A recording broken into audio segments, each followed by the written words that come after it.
Hey guys, before the video starts, I just want to apologize for the horrible noise. I recorded in a very bad spot.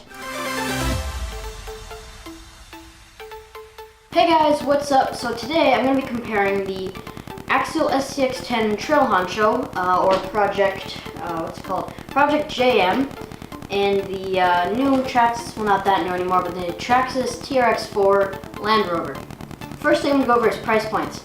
The SCX10 Trail Honcho is much cheaper at a price of $329.99, and the Land Rover is $459.99. But there's a large amount of technology built into this, and I think it pretty much justifies that price. So the TRX4 is locking and unlocking diffs that are very, very helpful, and it's nice because you have the option to switch between the two. So if you want to have good cornering, good just driving performance, you can unlock the diffs. Or if you want to do crawling, you get really good grip and good torque, then you can lock the diffs. Both have an ESC that supports 3-cell lipos. The Land Rover has a 21-turn motor, and the Trail Honcho has a 35-turn motor. I'm honestly not too sure what the difference is there. If one of you could explain that to me, that'd be great. The main steering servo in both of them is waterproof and metal gear. This uses the Traxxas TQI radio system with 4 channels. And the Trail Honcho uses just a regular Tactic 3-channel system, not very high-end. It's 2.4 gigahertz, but that's pretty much normal for every hobby-grade RC nowadays. Another thing I love about the TRX4, another pretty cool piece of technology that it has, is the high and low speed transmission. And basically, if you want to do good crawling, you want to stay nice and slow, you have that option. Or if you want to go fast, you can flip it up into the, I want to say the high range. And it'll go pretty quick. As you can see, it's much faster than the Trail Honcho. And then the Trail Honcho just has its regular transmission. I don't think there's anything too special about it. Another cool feature that the TRX4 has is cruise control, and it's a very weird thing the way it works. Basically, there's a set button on the TQI radio here. What you do is you just go a certain speed you want, you hit that set button, and then let go of everything, and it'll just keep going at that speed. And you can adjust it using the multifunction knob here. And then the Trail Honcho just has throttle trim, which is kind of the same idea, except you have to turn it up to make it move, and it's not really a proper cruise control. The Trail Honcho has 2 front white lights and 2 rear red lights. The TRX4 has no lighting on it, which is kind of, I don't understand why, because if you're paying almost $500 for an RC, you should really get some kind of cool lighting on it. So I think Axial did a good job with that on this.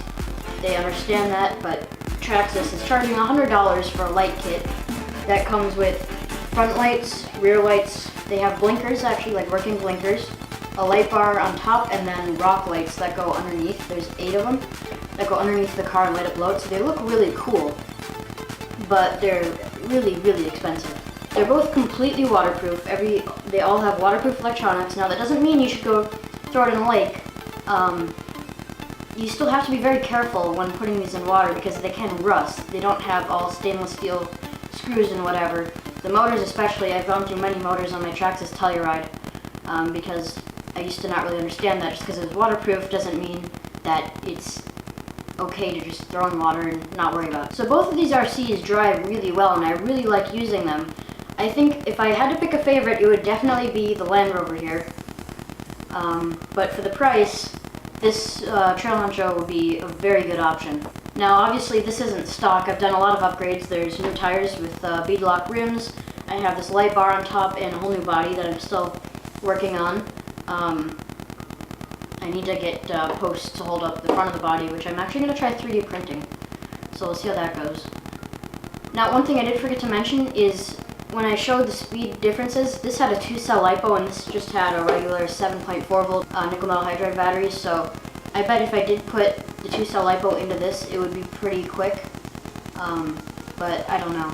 Now there's one complaint I have about Axials, and I have an Axial Wraith and the Trail Honcho, and both of them, after the first time I got them wet, the axles, I'm not sure if it's the axle or just something in that general area, started squeaking really badly.